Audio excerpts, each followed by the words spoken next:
لسر افم جرم ببندريا اما مستا عبد الله قدوان دم دستة سياسية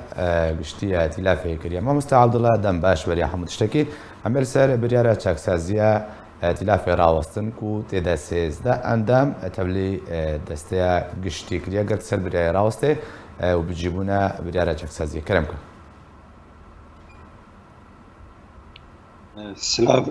سلاف بوش شوبينري اركي قالك سباس ما مستا عبد الله جواتا اري بلي بلا كرمكم دنك حبكي المفد يلا دي جواتا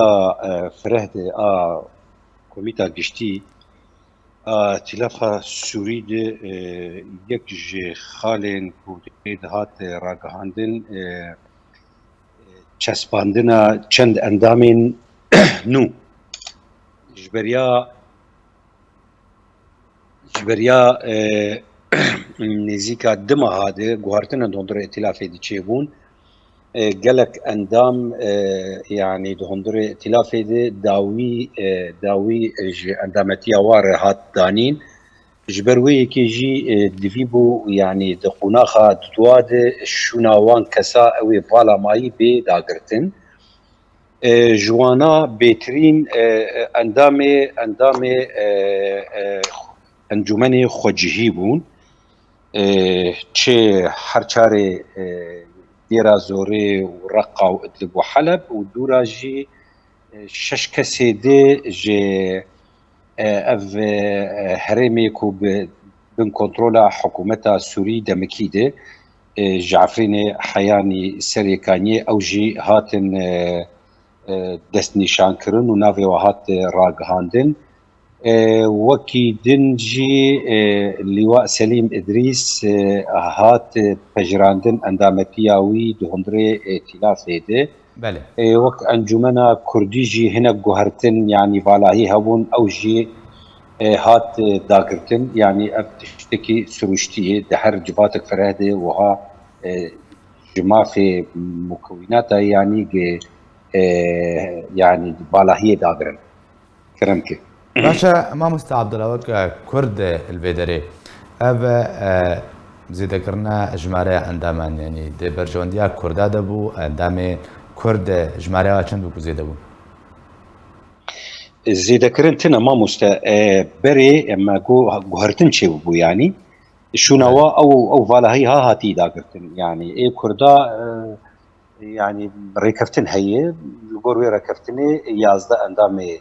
انجمن نشمانی کردی هم درویدنی و کی دیجی سی دهنت کمانی کرد یعنی 14 دنگ انجمن نشمانی کردی یعنی هر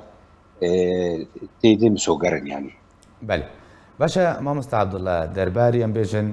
بيشوشون بجاري عفرين من دسبيك السرا وسطن هلوستا ائتلاف چبوچاوا روشي باوا کی گشتید نرخين بتايبتي مجارة وغيرها درب درن عفرينك و ريگريك و آستنگي جوارتي کرنده موجود وغيرها جخوا وغيرها پنابر سوري بگشتي سرمال و سامانه و جي بيروز کرنه و بتايبتي وغيرها خلقي ما پنابر ماي گوفتگرن عفرينه او جي بيروز کرنه و هردم يعني ائتلاف تكزدك يعني جي اركيوي و جستبارياوي جريج خلقي سوري وغيرن رجوار ذكيج بوغو كاربن وغيرن سر مالو ساماني خوا و لبور زانياري الجمع يعني هر دم درباز به ري هنكي خوشتر بكو خلق وغيرن يعني و دوی درباره رجی هند بیزم چوا يعني بيتر خلق بدگرن وقت که دو بيزان سرانسري سوري قالك هريم هن خلق جي بازدن اللي عارفين خلق بدگرين وبتايبتي خلقي شهباين يعني بدگرن او ما مست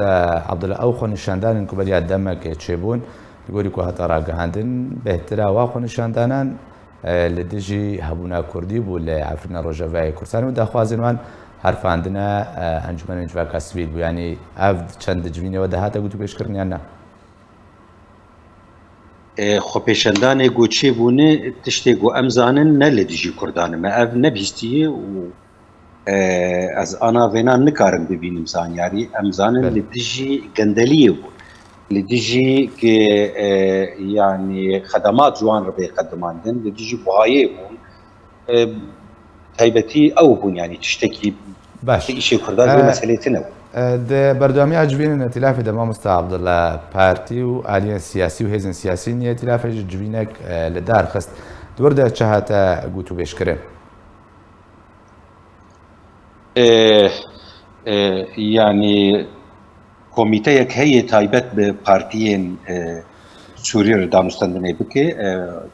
ینی ئەو کۆمیتا پارتی شەپێلên سیاسی سووریە ئەتیلافەیە خۆ ئەز هەڤرێزکارێ وێمێ ینی هەزی ساڵێ جارێکێ ئەم گێمانی جواتێکێ چێ دکن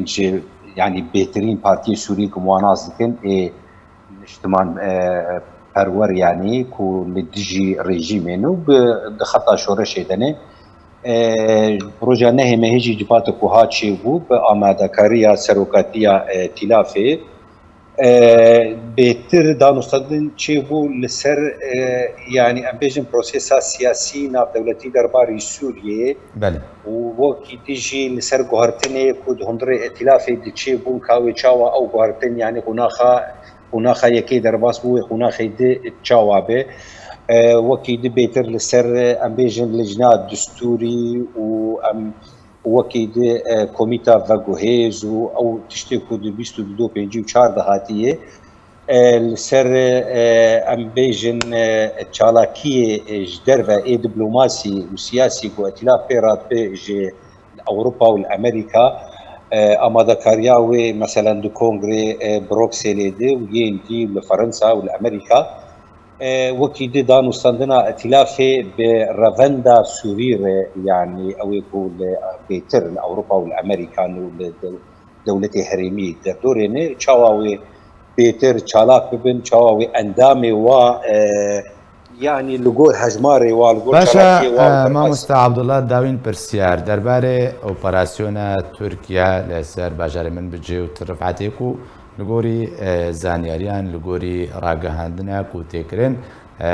بەس بتەنێت دەم ماوەری ئەنجامدان هەڵوێستا تیلافێت بێ دەربارەدا چاوە لەسەر ڕاوەستە گەرم کە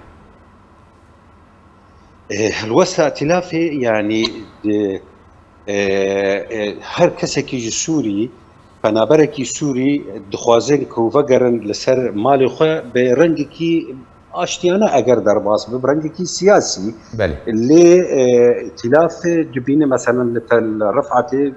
زیدی 200 حەزاری بێتر نشتێجیەوەی عەرەبن بەگەرن لەسەر ماڵ و ملکی خۆ وهاژی کورد بەگەرن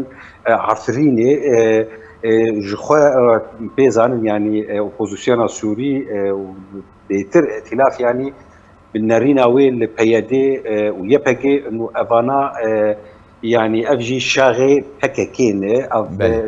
yanî ovan xwe dayî xuyakirin dijminê opozisyona Sûrî nû ji xwe dijminê